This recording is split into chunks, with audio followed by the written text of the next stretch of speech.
Hello and welcome back. Alright, in this video I'd like to talk a little bit about what AA is and what it's not. I'd also like to talk a little bit about some of the ways that one can stay sober and achieve sobriety in the long term. First of all, AA is a 12-step program that is designed specifically for people who have problems with alcohol.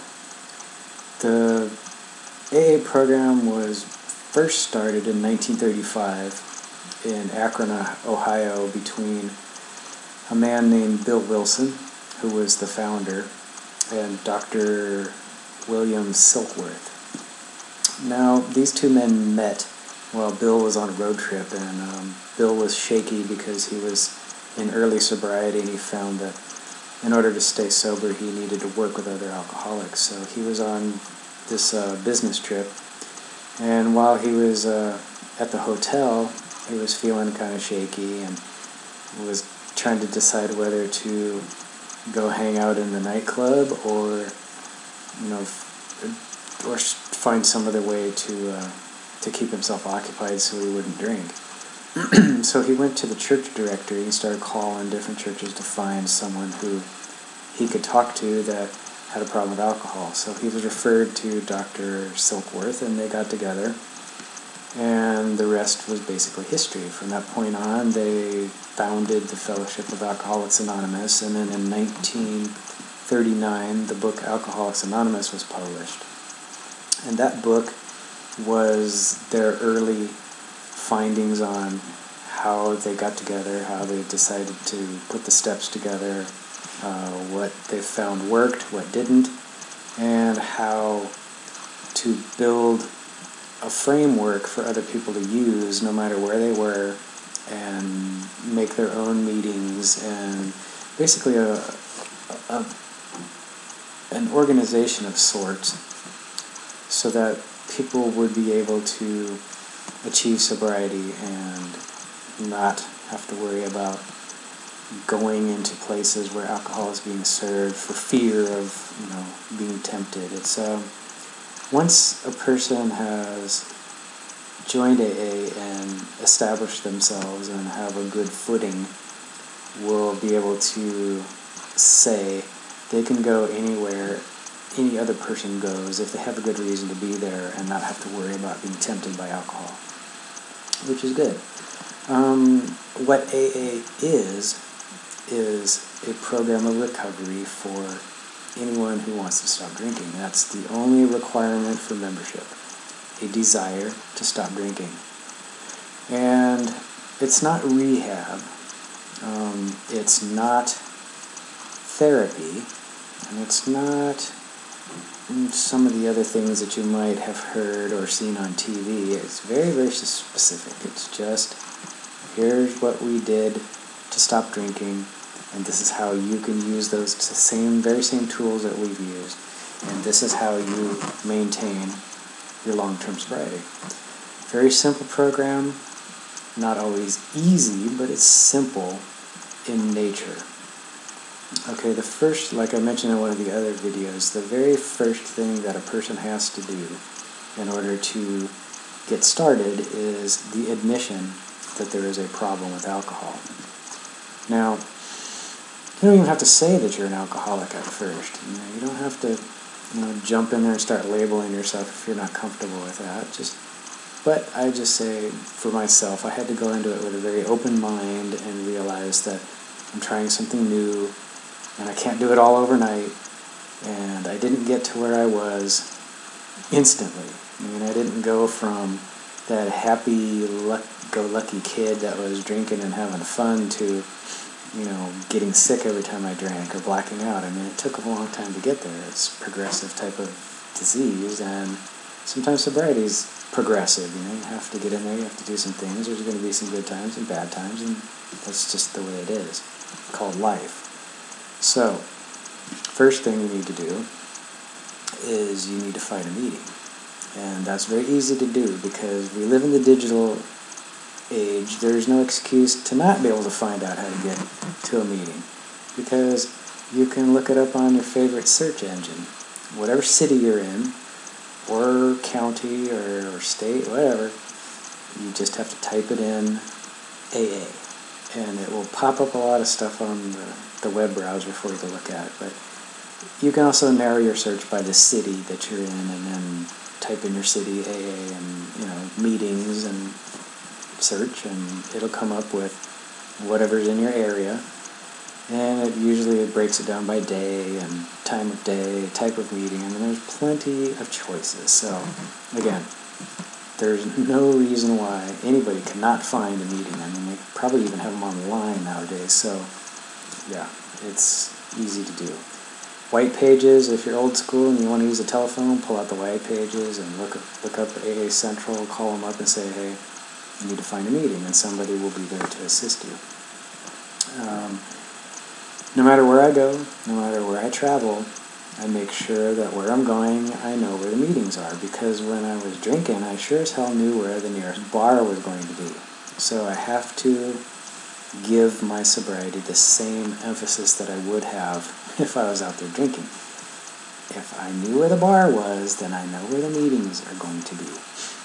The second thing that is very helpful in going to meetings is reading the book that was published in 1939. The title is Alcoholics Anonymous. It's in its 4th edition. Again, very easy to find. Amazon.com. Used bookstores have a lot of them, and they're cheap. Go to a used bookstore, find one that's, even if it's 3rd edition, 2nd edition, it doesn't matter, because the information in the first part is the same. It's stayed exactly the same since they published it. And that's our basic text. Get a hold of that, because that's kind of like your manual on how to live life from this point forward. The other book that I recommend highly is called The 12 and 12. It's a further breakdown of the 12 steps of the Alcoholics Anonymous program, and it kind of gets deeper into what each step means, what their traditions mean, and all these other things, which again, we'll cover that a little more later down the road. But for now, the first thing that would be very helpful is to find your nearest meeting and then go. One of the other chief symptoms of our disease, on top of denial, is we tend to isolate. And we think, well, my problems are really different, and you don't understand, and oh my God, I'm different, and oh man, if you lived my life, you would have drank too. I mean, whatever, doesn't matter. Find a meeting and go. And then sit there and listen. And you're going to start to hear your story each time you go to these meetings. You're going to realize, yeah, they drank like I did, or I drank like they did. And that's good, because very, very important that everybody find a support group that they can work with and that they feel comfortable with. Because it breaks us out of that isolation, and it gets us out of the house and into a room with other people to explore options on how to do things without having to worry about doing it with alcohol, drugs, or some other substance, or distorting reality, or any of that kind of stuff. It's very, very good. So, do that. Find yourself a meeting you like. Now, there's different kinds of meetings. There's step studies. There's open discussions. There's speaker meetings. There's men-only meetings. There's women-only meetings. I mean, there is a meeting to fit just about any niche that you want. So, if you are more interested in a particular thing, then find a group of people that are interested in the same thing. They have them for artists, they have them for doctors, they have them for lawyers. I mean, again, whatever your key interest is, you can find a meeting that's going to fit you, okay? Then read the book. Now, the first 164 pages of the book is the original text of Alcoholics Anonymous. Now, the stories at the end on people's personal recovery and how they did it, those change from edition to edition. So the core of the program is in that first 164 pages.